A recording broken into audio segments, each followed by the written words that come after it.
But when you have web pages, things get a lot more creative. First of all, web pages don't come from a dozen different sources. They come from millions different sources. And second, the XML that is used in web pages isn't meant for semantics. It's HTML, and HTML isn't designed to convey the semantics of text. It's designed to lay it out so it looks pretty.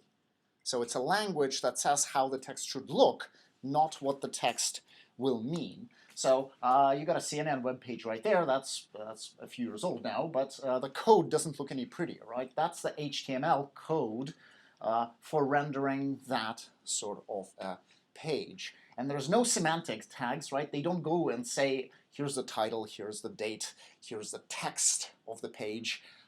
They just lay it out in how they want it to look. And it's your job as a search engine to take this HTML, rip it up, and get the right portions of content out of it. And that, of course, is pretty difficult. So if you try to look for strings, you can actually recognize little bits here, right? So the title, Clinton to meet with Syrian foreign minister, that's right there. And if you look around it, there is no kind of a title tag, right? It's just H1. So it's a headline tag, but there will be multiple H1s in this page. And the story highlights are embedded right there, right?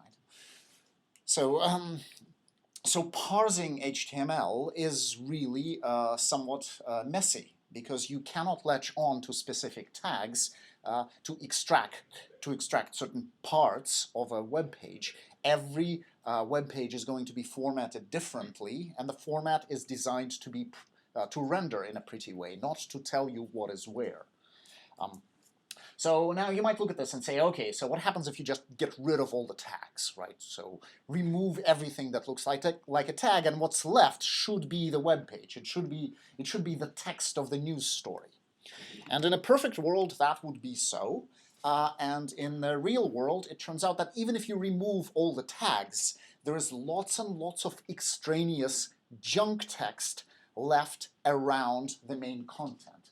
So here's the full CNN story page, and the stuff that's highlighted with a bold black line, that's the story itself.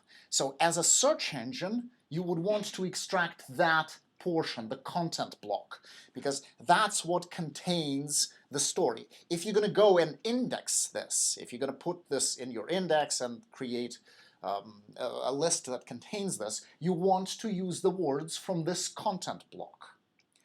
Everything around the page has nothing to do with the content of the story. You have general CNN headings. On the left, you have the CNN categorization navigation. So that's going to be, all of that is going to be the same for every page that you deal with, and it has nothing to do with the story about the aquarium. So those keywords are completely wrong for this story. And then below the page, you'll have all sorts of stuff. So you'll have links to similar pages, links to related pages, links to hot stories.